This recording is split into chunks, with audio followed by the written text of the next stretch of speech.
The alarm in the training hall cut out halfway through its tone, and every cadet in the room went still. Instructor Draven Kesh stood at the front with his arms folded, his gray-plated skin reflecting the glow from the display cases behind him. No one in combat history ever dared move when Kesh fell silent like that. Whenever he stopped speaking, it meant something was about to end badly for someone. My name is Aura Vanto, and that day I was seated 3 rows back, watching a human cadet named Ethan Cole recline in his chair as though the tension filling the room had nothing to do with him. Every other student sat upright, eyes fixed ahead, hands neatly folded. Ethan had his boots crossed at the ankles with a ration bar sitting half open in his lap. He looked more like someone waiting on public transport than a cadet facing the most intimidating instructor on the station. At last, Kesh spoke, his voice carrying the weight of generations of graduating classes. Today, you will not study history. You will hold it. He turned toward the display wall behind him, where a reinforced glass case stretched the entire length of the room. Inside rested weapons gathered from a dozen different worlds. Some were so ancient their metal had darkened to the color of dried blood, while others were so flawless they looked as though they had been forged that morning. Every cadet recognized that display. No one ever laid a hand on it. It was the sort of thing you approached with lowered voices, the same way people do near a place where the dead are laid to rest.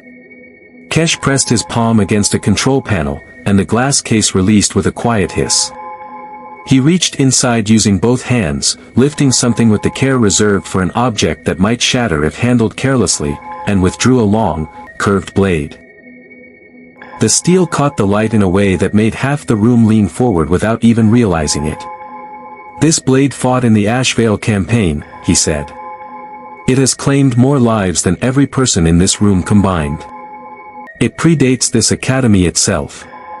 When it is placed in your hands, you will hold it the way you would hold a sleeping predator, with respect, and with fear. He began making his way around the room, placing the blade into each cadet's waiting hands one after another. I watched every exchange. A Thesai cadet named Sorex went pale and almost let it slip before catching himself. A Valori girl named Mira cradled it across both palms like a sacred offering and barely seemed to breathe until it left her hands. Even Noah Whitfield, the human seated closest to me, someone I had never once seen shaken by anything, accepted the weapon with rigid caution, as though he believed it could sense uncertainty. Then the blade reached Ethan Cole. He set his ration bar aside, wiped one hand across his uniform, and accepted the weapon from Kesh with the same relaxed grip someone might use to pick up a hammer from a toolbox. No ceremony. No pause. He rotated it once in his hand, ran his thumb along the edge, then flipped it over and gave the hilt a brief testing shake, the way someone checks a chair before sitting down. The room fell silent again, but this silence was different. Not reverence. Anticipation. Ethan frowned, turned the blade once more, and slid his hand lower on the hilt. "Huh," he said. "Why is this thing balanced so badly?" For a moment, no one moved. I don't think anyone in that room had taken a breath since the words left his mouth. Kesh's jaw shifted, the plates along his neck tightening, a signal every student learned to recognize within the first week of class. It meant you had said something he never expected, and he had not yet decided whether to respond with anger or curiosity. "Say that again, Cadet," Kesh said quietly. Ethan didn't seem to notice the warning in his voice. Or if he did, it made absolutely no difference. He held the blade out a little farther, turning it until the edge flashed beneath the lights. "The weight distribution is wrong," he said. "The center of mass sits too close to the tip." Whoever used this would have been fighting the blade every time they rotated their wrist, instead of just fighting whoever stood in front of them. It's a beautiful weapon. It just isn't a well-designed one. A murmur rippled across the room. Somewhere behind me, Sorex let out a tiny choking sound as though he'd swallowed the wrong way. Mira's eyes widened, darting between Ethan and the instructor as if she were watching two speeding vehicles on the verge of collision. Kesh took 2 measured steps forward until he stood directly in front of Ethan's desk. "This blade," he said, each word carefully measured, "is a relic of the Ashvale campaign. It brought the long siege to its end. It is exhibited in 3 separate museums across 2 systems whenever it is not here for instruction. Historians from 6 different species have praised its craftsmanship." Ethan nodded slowly, as if he were genuinely thinking it over instead of retreating from his point. "Sure," he said. "And it's still badly balanced. Those aren't mutually exclusive. Something can be famous, important, and still be built the wrong way. That happens all the time." A few cadets actually gasped. I felt my own throat tighten because, in my culture, and in most of the cultures represented in that room, you did not question a weapon of history. You did not challenge the master smiths, the chosen makers, or the traditions handed down through bloodlines and ceremony. A blade like that wasn't just forged steel. It was identity. It was memory made solid. Kesha's hand twitched at his side, and for one awful second, I thought he was about to slam his fist onto the desk in front of him. Instead, he asked the question that changed everything that followed. "And how, Cadet Cole, would you know that just by holding it?" Ethan looked up at him, and for the first time since he'd entered the room that day, he no longer looked bored. He looked engaged. "Because I've handled a lot of bad weapons," he said, "and a lot of good ones. You learn to recognize the difference pretty quickly when the bad ones end up getting people hurt." No one spoke. Somewhere outside, an alarm chirped once before falling silent again, probably nothing more than a routine maintenance signal. But at that moment, it felt as though the entire station had stopped breathing with the rest of us. Kesh studied Ethan for a long moment, his expression impossible to read beneath the rigid plates of his face. Then, with slow, deliberate movements, he reached out and took the blade back from Ethan before turning toward the rest of the class. "Explain," he said. "Right now. To everyone." I leaned forward in my seat, and I wasn't the only one. Whatever was about to happen, I knew, without understanding exactly why, that none of us had ever heard anything like it in a combat history lecture. Ethan rose from his desk, brushed the crumbs from his ration bar off his uniform, and glanced around the room as though he were seeing the rest of us for the first time. "All right," he said. "Let's talk about why this thing is built wrong." That was the moment the lesson truly began. Kesh laid the blade on the instructor's table between them, its edge turned safely away, the way someone sets down an object they still aren't completely sure should be handled again. He gestured toward it with one clawed hand. "Show them," he said. "Don't just tell them. Show them what you mean." Ethan stepped up to the table and picked the blade up again. This time, he held it flat across his palm, balancing it where the hilt met the guard. "See this point right here," he said, indicating it with his free hand. "This is where the weight should sit if you want the blade to turn quickly close to your hand. It's called the center of balance. On a well-made sword, it's usually about a hand's width past the guard, sometimes even closer. That way, when you flick your wrist, the blade follows your movement instead of resisting it." He slid his fingers several centimeters farther along the blade, and it tipped forward across his palm, the point dipping toward the floor. "But on this one, the balance point is all the way out here, almost a third of the way up the blade. That means every swing isn't just moving your arm. You're dragging extra weight out at the tip. That's fine if you're throwing one huge overhead strike. It's terrible if you need to change direction quickly, block an attack, or deal with more than one opponent at a time." Sorex, the Sci-Fi cadet who had nearly dropped the blade earlier, lifted a clawed hand halfway before seeming to remember he didn't actually need permission to speak in this class. He asked anyway, out of habit shaped by years of formal training. "But it won a war," he said. "Doesn't that mean it worked?" Ethan tilted his head, giving the question genuine thought instead of dismissing it. "Maybe," he said. "Or maybe the person using it was simply stronger, faster, or better trained than everyone they fought. Maybe they won despite the weapon instead of because of it. Great fighters can make bad equipment work. That doesn't make the equipment good. It just means the fighter was better than the gear they had. The room fell silent once again, but this time, the silence felt completely different. Not the frozen, expectant silence from before. This was the silence of people genuinely thinking, turning over an idea that had never been questioned in their minds before. Mira, the Valori cadet, spoke next, her voice softer than Sorix's had been. "We are taught that the chosen smiths who forged our blades could never be questioned," she said. Their work was considered complete the moment it left the fire. To claim one of their blades was flawed would be deeply disrespectful where I come from. Ethan nodded slowly, and for the first time, there wasn't even a trace of mockery on his face. Only curiosity. Maybe even a hint of understanding.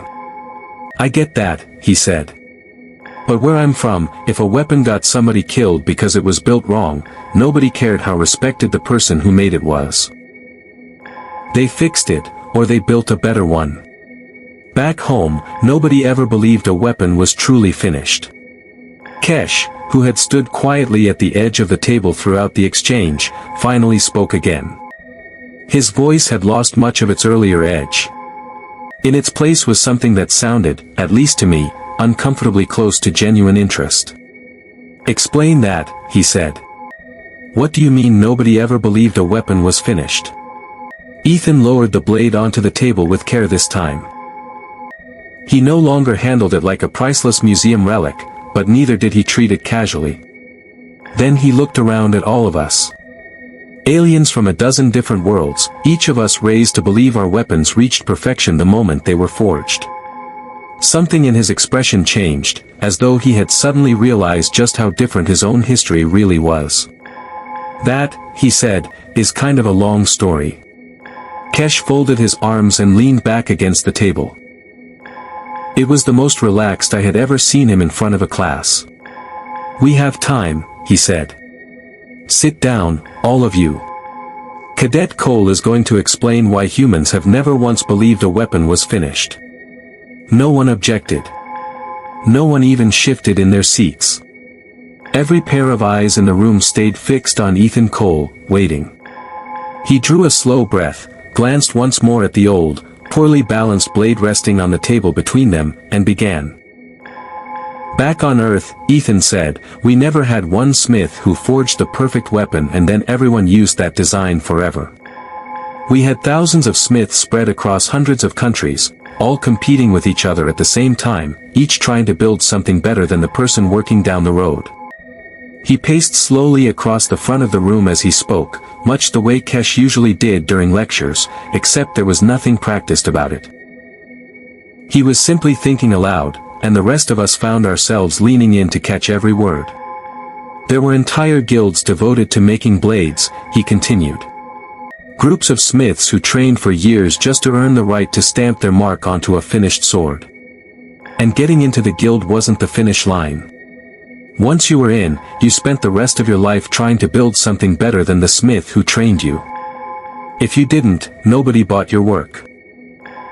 And you went hungry.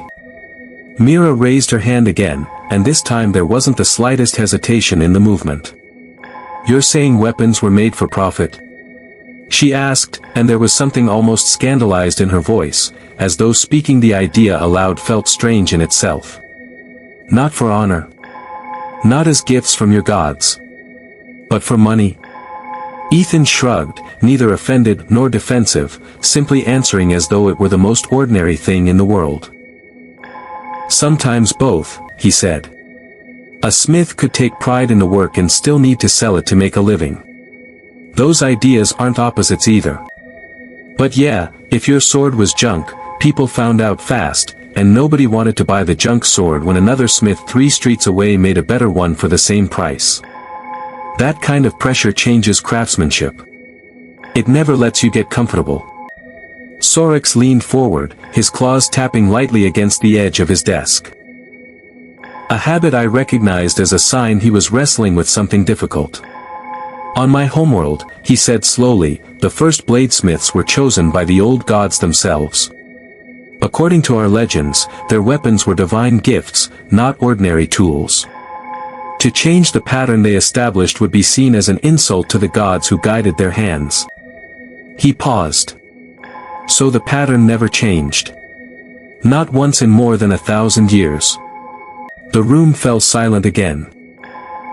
But I understood this silence, too. It was the silence that comes with realization, the kind that settles over you little by little, like cold water creeping past your ankles before you notice you're already standing in it. 1,000 years, Ethan repeated, and I heard something change in his voice. Not mockery. Something closer to disbelief. No offense, he said, but that's kind of unbelievable to me. On Earth, if a design stayed exactly the same for even 100 years, people would call it ancient history. It would belong in a museum, not in the hands of a soldier expected to survive a battle. Kesh, who had remained silent for what felt like a long time, finally spoke again. This time, the sharpness in his voice had nothing to do with anger. Give us an example, he said. Show us how quickly your weapons actually changed. Ethan nodded and walked over to a data panel mounted along the side wall, the same one instructors used to display training diagrams during lessons. He tapped the controls a few times, obviously familiar with the interface from previous classes, and a simple two-dimensional timeline appeared, stretching across the screen from left to right. Okay, he said. Here's the short version.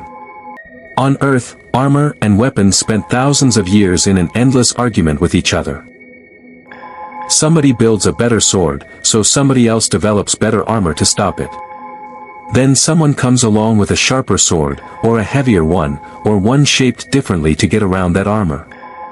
So the armor changes too, thicker, lighter, stronger, angled differently to deflect the new attacks. Then the weapons adapt again. It just kept going, back and forth, century after century. Neither side ever got to sit back and say, good enough. We're finished. He tapped the display again, and the timeline rolled forward, revealing rough illustrations of blades changing from one generation to the next. Thinner. Then curved. Then straight again. Then shorter. Then fitted with entirely different guards and grips. Every one of these changes happened because the previous version got somebody killed when it shouldn't have, he said. Somebody survived because their equipment held up. Somebody else died because theirs didn't. And everyone paying attention learned from it. Nobody wanted to be the person still carrying yesterday's weapon. I realized I was gripping the edge of my desk without remembering when I'd started. There was something about the way he explained it, so plainly, so practically, that made the ancient weapons displayed behind Kesh suddenly feel less like sacred relics and more like unfinished drafts. Designs frozen in time the moment someone decided they were good enough to stop improving. Noah Whitfield, the other human in the room, spoke for the first time since class had begun, and only then did I realize how completely I'd forgotten he was sitting there, quietly listening through the entire exchange. It wasn't just swords, he said. Guns followed exactly the same pattern, only much faster. Every war produced better versions of whatever the last war used, because the people who failed to improve their weapons usually didn't live long enough to complain about them. Kesha's plated brow shifted, the closest his face came to showing surprise. You're saying this continued even after your civilization developed advanced technology? He asked. I assumed such rapid iteration was a trait of primitive tools, something that disappeared once true engineering emerged. Ethan actually laughed. It was a short, surprised laugh. Not mocking. Just honest. If anything, it got worse, he said. Faster. More competitive. Once entire countries started funding weapons research instead of just one guild in one city, the pace exploded. Someone introduced a new rifle, and within a few years somebody else had already built something designed to beat it. Then another group built something to beat that. Humans never had the luxury of believing the job was finished. The second you stopped improving, somebody else caught up, and then passed you. Depending on the century, that could mean an entire army stopped existing. I looked around the room, and the same realization was written across every face. Sorex looked almost pale beneath the plates covering his skin, the certainty he'd carried about his world's sacred, unchanging weapon design slowly giving way to something much closer to doubt. Mira sat with her hands clasped tightly in her lap, her eyes fixed on the old blade resting across the instructor's table as though she were seeing it for the very first time. If I'm honest, I felt it too. My own people carried ceremonial blades passed down through bloodlines. Each one forged once. Blessed once. Then carried for generations without a single alteration to its design. I had always believed that continuity was our greatest strength. A sign that our ancestors had gotten everything right the first time. But sitting there, listening to Ethan describe centuries of relentless, restless refinement, I felt an uncomfortable question settle deep in my chest. For the first time in my life, I found myself wondering whether my own family's blade had ever truly been as perfect as I'd always been taught. Kesh walked slowly back toward the display case behind him, running one clawed finger across the glass without opening it this time. We keep these weapons behind protective glass, he said, almost to himself, though every person in the room heard him. We display them as sacred objects. Untouchable. Perfect. He paused. It never once occurred to me to ask whether they were simply the last version someone happened to make before deciding there was no reason to keep trying. Ethan didn't answer immediately. He looked at the display case as well, studying the collection of weapons resting inside it. Blades, spears, and strange curved implements from a dozen different worlds. Each one represented something I had always believed was the height of its culture's craftsmanship. Now I understood something different. They weren't necessarily the peak of their ingenuity. They were simply the point where those cultures had stopped asking questions. That's kind of the thing about humans, Ethan said at last, his voice quieter now, sounding less like he was teaching and more like he was sharing something he truly believed. We never reached a point where we felt safe enough to stop improving. Every time we thought we'd built something that was good enough, something else came along and proved us wrong. After a while, that just became the way we approached everything. Not because we're smarter than anyone else. Just because we got scared often enough that we never let ourselves get comfortable. Kesh turned back toward the class, and something in the way he carried himself had changed. The rigid posture of command had given way to something more open. More curious. It was the stance of someone honestly re-examining a belief that had shaped an entire career. "Show us more," he said. "Take out every historic weapon in that case and tell us what you truly see. Not to disrespect them, but to understand them." A murmur swept through the room. Some cadets exchanged uncertain glances. Others leaned forward with unmistakable excitement. I felt my own heartbeat quicken, caught somewhere between anxiety and anticipation, though I couldn't have explained exactly why. Ethan looked at the display case, then back at the rest of us. For the first time since the lesson had begun, I saw something like hesitation cross his face. Not because he doubted himself. Because he finally seemed to realize just how deeply what he was about to say might reshape the way every alien in that room viewed their own history. "All right," he said slowly. "Let's go through every one of them." Kesh opened the display case all the way this time, the reinforced glass sliding back with a soft hiss and revealing every weapon inside at once. The room seemed to hold a single collective breath as Ethan stepped forward. The first weapon he lifted was long and gently curved, forged from a dark metal that absorbed the light instead of reflecting it. Kesh identified it before Ethan had the chance to ask, his voice carrying a quiet note of pride. "That belonged to a Valori war chief," he said. 3 centuries old. Recovered from the Salt Coast conflicts.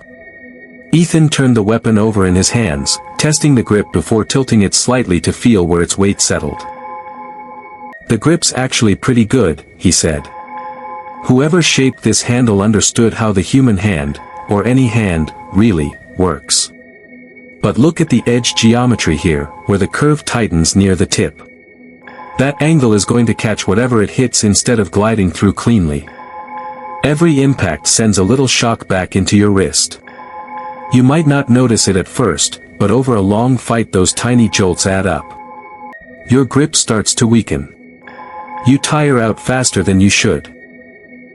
Mira, who I now realized was Valori herself from the careful attention she gave that particular blade, sat perfectly still, watching Ethan's hands move across the weapon as though he were examining a portrait of one of her own ancestors.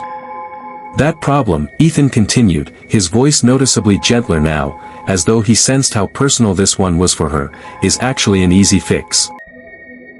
If you ease this curve just a little, you'd keep almost all the striking power while getting rid of most of that recoil. Somebody could have solved this generations ago without changing much else about the design. Mira spoke so quietly I almost missed it. Why do you think nobody did? Ethan lowered the blade onto the table with care and took a moment before answering. Probably because it worked well enough, he said.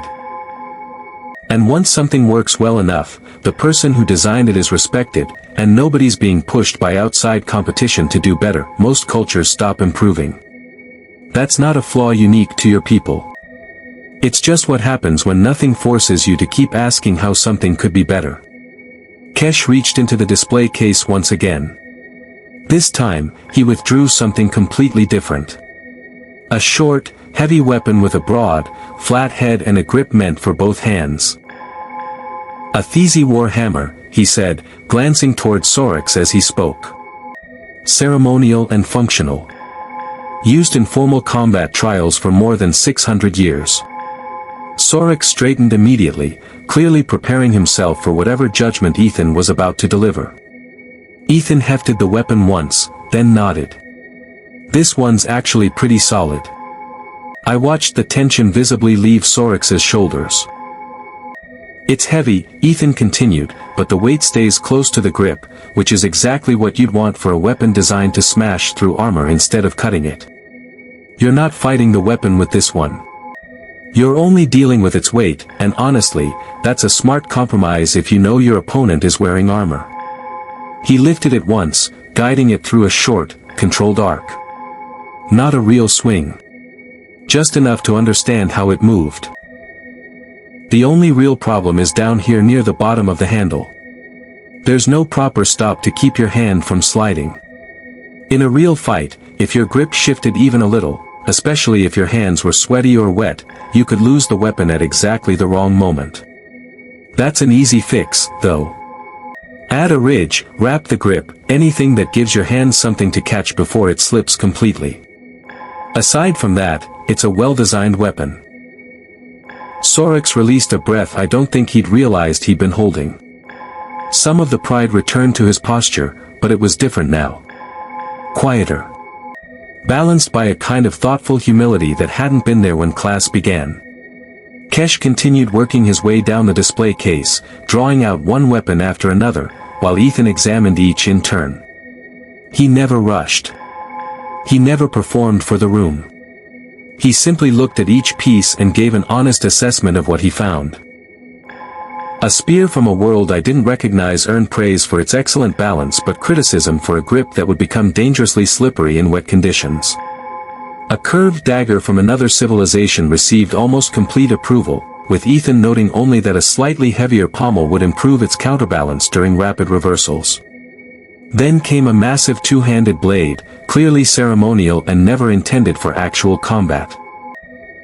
Ethan studied it for longer than any of the others before carefully setting it back down. There was something almost respectful in his voice when he spoke. This one I can't really judge fairly.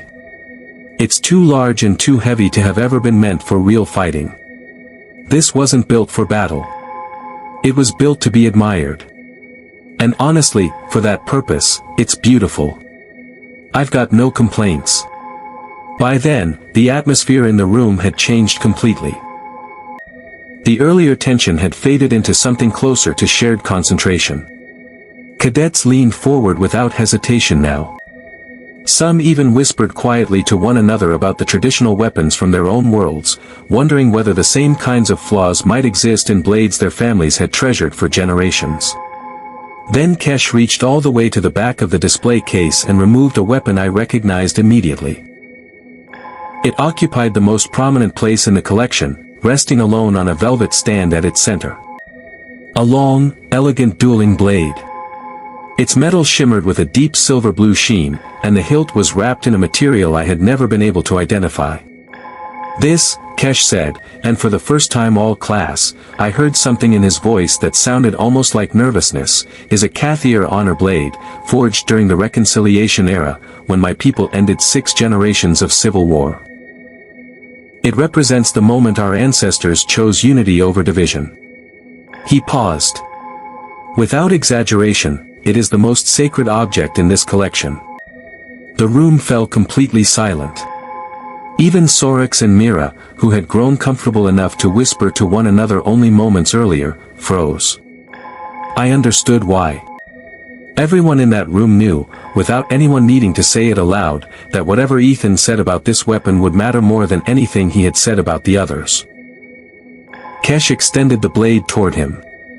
But for the first time all lesson, he didn't release it immediately. He held on to it for an extra moment, as though part of him was reconsidering whether this one should be subjected to the same scrutiny as everything else. Ethan seemed to sense that hesitation. He simply waited, his hands resting at his sides, until Kesh finally let go and deliberately placed the weapon into his grasp. The silence stretched as Ethan slowly turned the blade in his hands. He tested its balance exactly as he had with every weapon before it. Only slower. More carefully. More deliberately. He tilted it, watching the light glide along the length of the blade. He adjusted his grip near the hilt, then farther back, feeling how the weight shifted at each position. No one moved. No one breathed. "This," Ethan said at last, "is actually really well made." The tension broke all at once. A wave of quiet exhalations rippled through the classroom from one cadet to the next. Kesh's shoulders, which had remained tense throughout the entire exchange, relaxed just enough to notice. "The balance point is almost exactly where it should be," Ethan continued, turning the blade once more, his enthusiasm growing now that he'd found something he could sincerely admire. "It's close to the hilt, but not so close that it sacrifices striking power.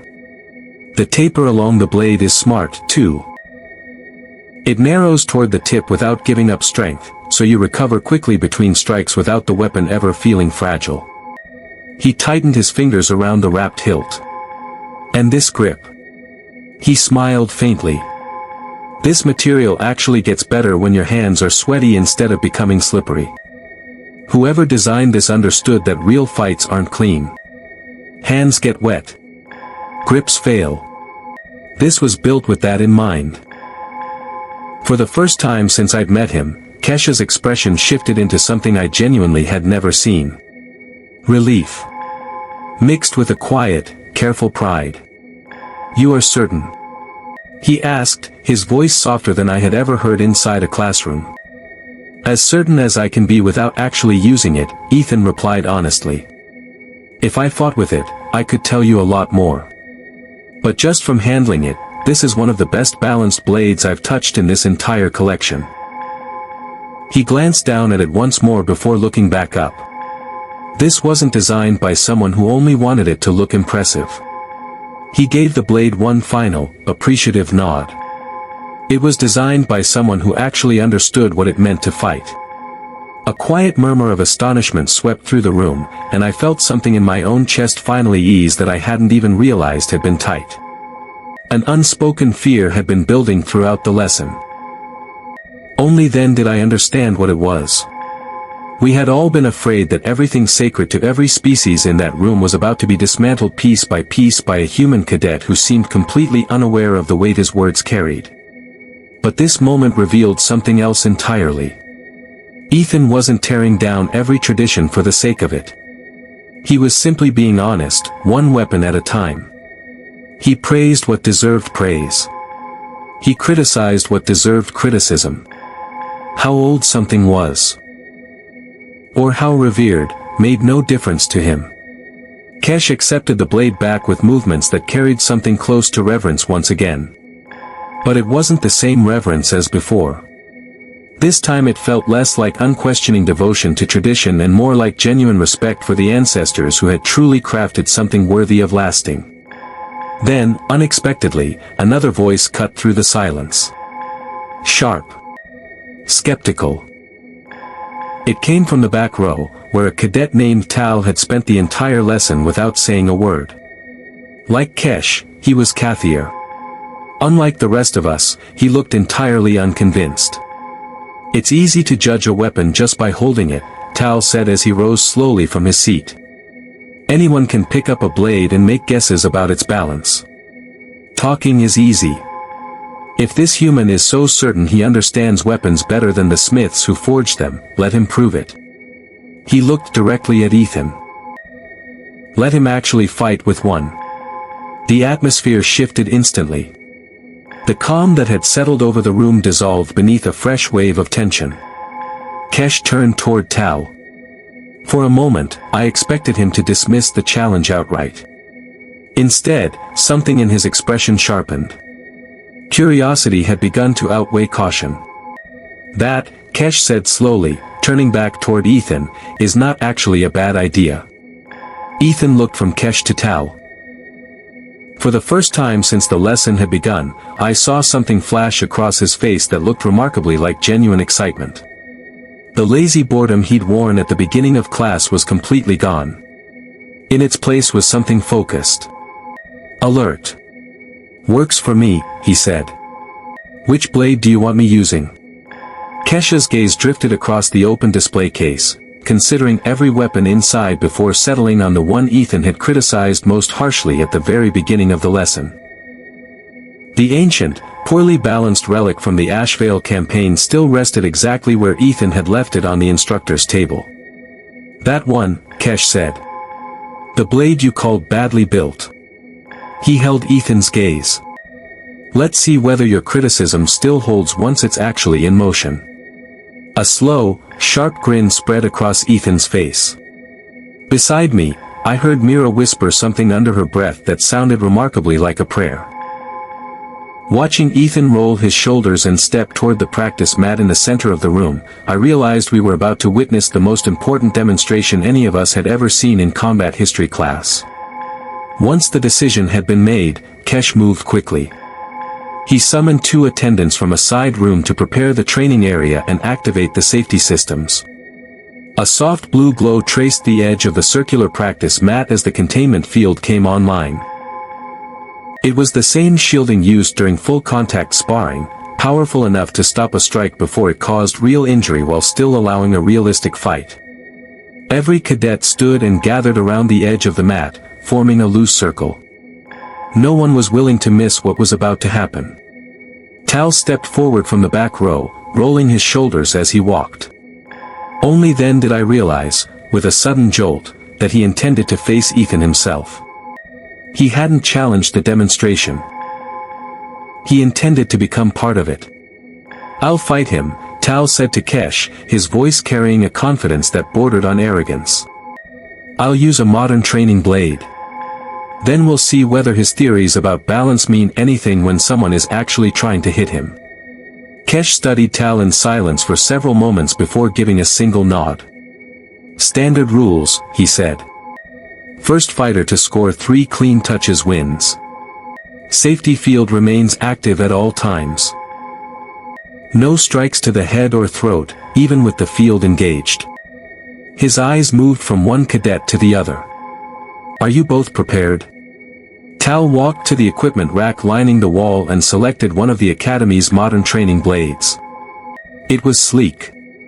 Lightweight. Perfectly balanced by design. A weapon built specifically to teach proper technique.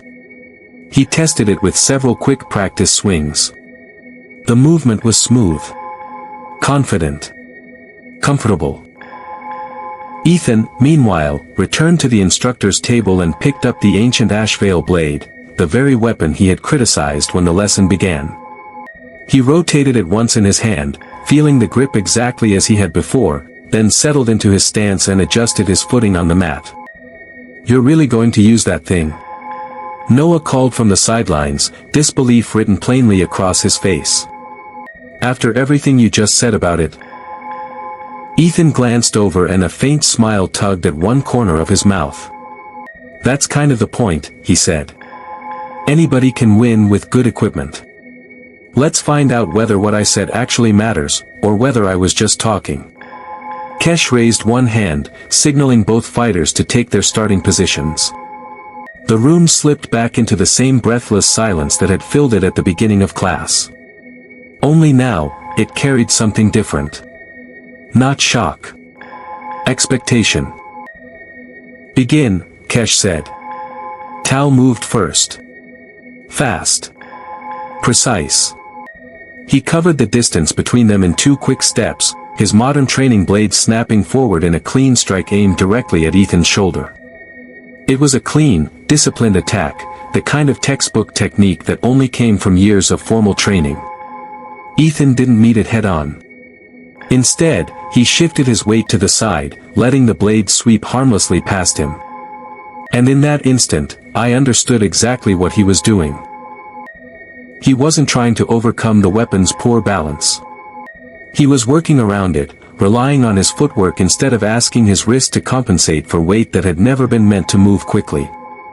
Tal recovered almost immediately, flowing into a second strike without hesitation, testing whether the missed attack had disrupted Ethan's rhythm. Ethan raised the old blade to meet it.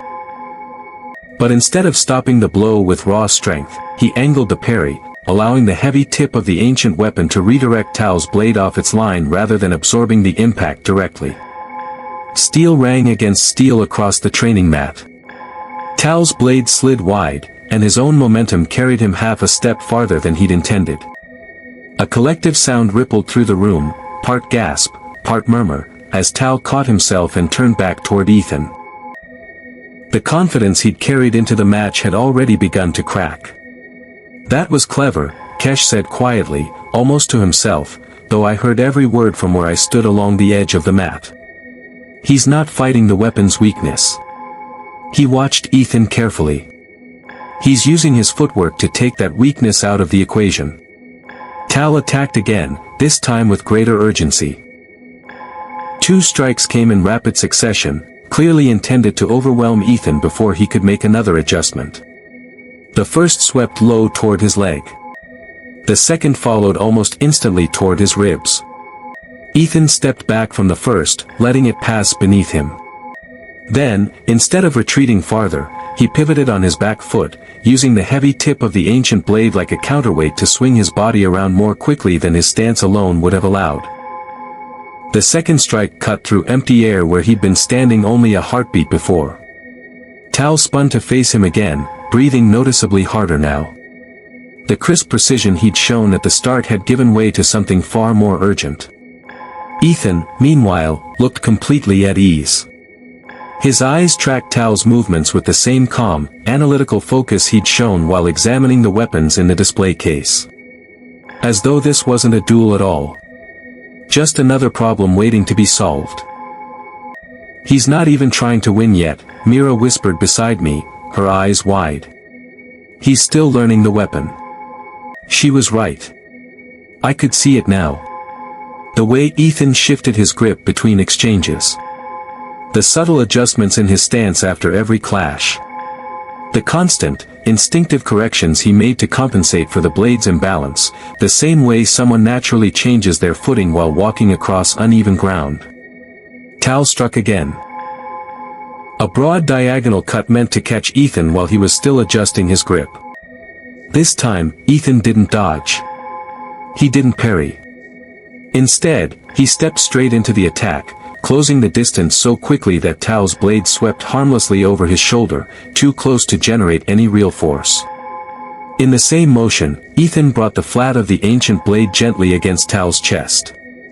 The safety field flashed with a soft blue pulse. 1, Kesh called. Tal stepped back, visibly surprised, taking a moment to reset his stance. The confidence he'd carried at the beginning of the match had vanished. In its place was something more measured. More respectful. I underestimated the reach on that thing, he muttered, mostly to himself. They reset. The second exchange began with far more caution. Both fighters circled instead of rushing together. Tal tested the distance with a series of short probing attacks, clearly trying to tempt Ethan into overcommitting with the heavier weapon. Ethan never took the bait. His movements stayed compact. Controlled. He allowed the old blade's momentum to work for him only when he chose, never allowing the weapon to dictate the fight. When the opening finally appeared, it happened in an instant. Tal committed to a strike aimed at Ethan's side. Ethan let the blade's natural forward weight carry his own counterattack through in one smooth, effortless arc, touching Tal across the ribs before the Cadet cadet could recover his footing. The safety field flared again. 2, Kesh announced. A ripple of astonished whispers spread through the gathered cadets. Without realizing it, I found myself leaning forward, my fingers gripping the sleeve of my uniform as I watched the match unfold. Tal reset one final time. Now something about him had changed completely. The arrogance that had marked the opening moments of the duel was gone. What remained was genuine concentration. The expression of someone who finally understood he was facing something entirely unexpected. This time, Kesh called the reset himself, watching with unwavering attention. The stern, unreadable look that usually defined him had disappeared. In its place was open fascination. The final exchange was faster than either of the first two. Tal launched forward with a combination clearly intended to finish the fight. 3 strikes chained together with barely enough time for a breath between them. Each came from a different angle, probing every opening at once. Ethan met the first with a clean parry. He avoided the second with a single step backward, letting it pass harmlessly by. When the third came, he didn't defend against it at all. Instead, he slipped completely inside the arc of the strike, closing the distance until the length of Tal's training blade became a disadvantage. Then, with calm precision, he tapped the pommel of the ancient weapon lightly against Tal's shoulder. The safety field flashed for the third time.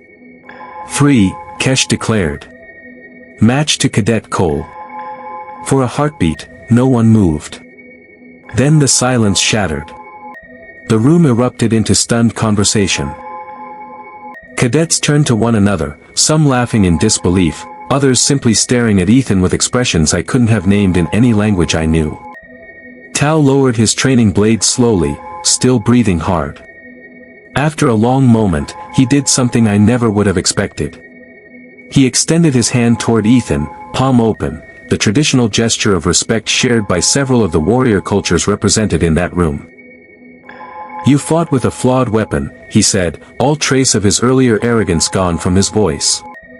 And you still won. He shook his head slightly. How? Ethan gently laid the ancient blade on the practice mat, handling it with more care now than he had even during his original critique, before accepting Tal's outstretched hand. I didn't fight the weapon's flaw, he said. I stopped expecting it to be something it wasn't. Bad tools don't automatically lose. Not if you understand exactly what's wrong with them and work around it instead of pretending the problem doesn't exist. Kesh stepped onto the mat. For the first time since the lesson had begun, there wasn't a trace of hardness left in his expression. Only quiet, unmistakable amazement. You've demonstrated something in 10 minutes, he said slowly, that I've spent 30 years teaching without ever fully understanding myself. Ethan looked up at him. For once, even he seemed surprised by the weight behind the instructor's words. Kesh turned to face the rest of the class, letting his gaze sweep across every cadet gathered around the edge of the mat. When he spoke again, his voice carried effortlessly through the silent room. Sit down, all of you, he said. We have more to discuss, and I don't believe any of us are finished learning today. No one moved immediately. The practice mat still gave off a faint hum as the last traces of the safety field powered down. Tal remained standing near its edge, catching his breath, his eyes fixed on the ancient, poorly balanced blade resting exactly where Ethan had left it. It felt strange watching a room full of cadets who had spent the entire lesson either defending their traditions or quietly questioning them now stand motionless, unsure what to do with everything they had just witnessed. Kesh gestured toward the desks again. Slowly, one by one, everyone returned to their seats. Ethan lingered beside the mat for another moment. He picked up the old blade himself and carried it back to the display table, setting it down with a care that no longer came from caution, but from something much closer to understanding. Only then did he return to his seat. Kesh remained at the front of the room, his hands clasped behind his back. The rigid posture that had defined him at the beginning of class had softened into something thoughtful. Almost uncertain. "I have a question, Cadet Cole," he said. "And I want an honest answer. Not a performance for the room." Ethan nodded. The lazy indifference he'd worn when the lesson began had disappeared completely. "Go ahead." Kesh took his time before speaking. "Why?" he asked. "Why do humans never seem to believe anything is truly finished?" He looked around the room. "Not just weapons. Earlier you spoke of guilds competing without end. Of armor and blades evolving together for centuries.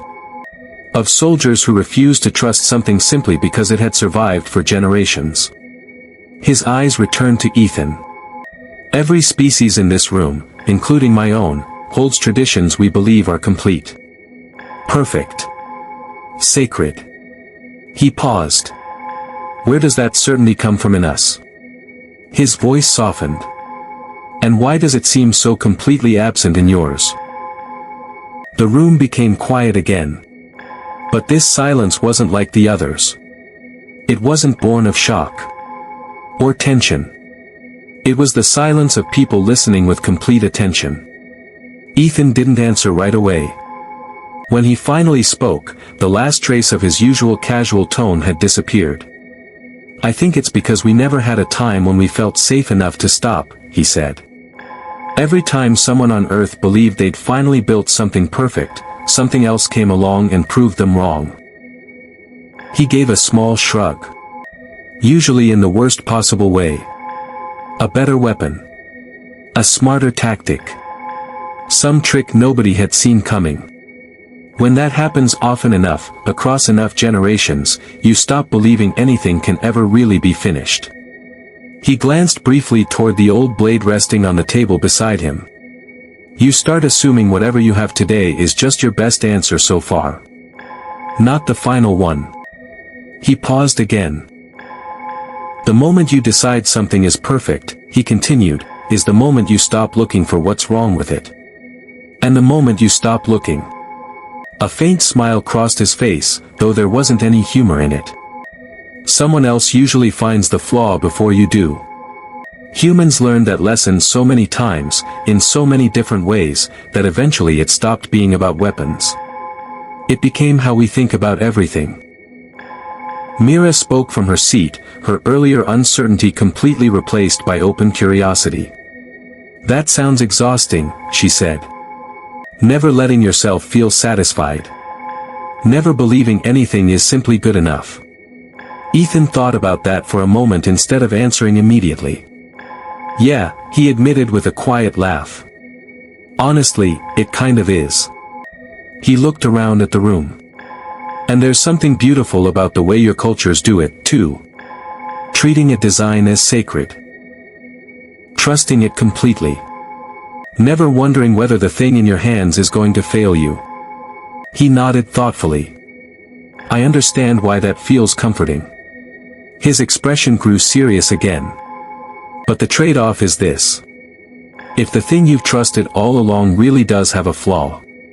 He let the words hang for a heartbeat. "You may never discover it until the moment it's too late to matter." Kesh slowly walked back toward the display case. Once again, he ran a hand lightly across the glass. When he spoke, the weight in his voice silenced even the quiet whispers that had begun to spread among the cadets. "Perhaps," he said, "both approaches have their place." He rested a hand lightly against the display case. "Trust allows a people to move forward together. It gives them confidence without forcing them to question every step they take. He paused before continuing. But doubt, it seems, protects us from the kind of complacency that quietly grows into weakness before anyone notices, until the cost is far too great. His gaze settled briefly on Ethan. Cadet Cole has shown us today that questioning something is not the same as disrespecting it. A faint smile touched his face. Sometimes it simply means caring enough to make sure it truly deserves the trust we've placed in it. He turned back toward the class, his eyes moving slowly across every face in the room, human and otherwise. I have taught this course for 30 years, he continued. I have stood beside that display case before hundreds of cadets, and every single time I gave them the same instruction. He looked back at the collection. Approach these weapons with reverence. Approach them with fear. He drew a slow breath. Not once did I tell them to approach these weapons with honesty. His voice grew quieter. I believe that was my mistake. He nodded once. And beginning today, I intend to correct it. Kesh crossed to a small control panel beside the display case, the one used to update the informational placards accompanying each artifact. He entered several lines of text. A moment later, a new plaque illuminated beside the ancient Ashvale blade. The very weapon Ethan had criticized at the beginning of class and later used to defeat a cadet who had underestimated him. Like everyone else, I leaned forward to read it. The words were simple. Only a few short lines. Yet they carried more weight than anything else displayed in that case. This blade bears flaws that were never corrected. Generations of warriors carried it into battle believing it beyond question. One cadet recognized those flaws within moments. And still won a fight with it. Understanding a weakness matters more than pretending it does not exist. Ask a human before deciding anything is truly finished. A few cadets laughed quietly at that final line. Not mockingly. Just enough to release the tension that had been building throughout the lesson. Even Kesh's mouth lifted into what might have been the beginning of a smile. In all my time at the academy, I had never seen that expression on his face. The lesson continued after that, though it no longer felt like a lecture. It had become a conversation. Cadets asked questions freely. They shared stories about the weapons and traditions of their own worlds. Some defended their culture's approach to craftsmanship.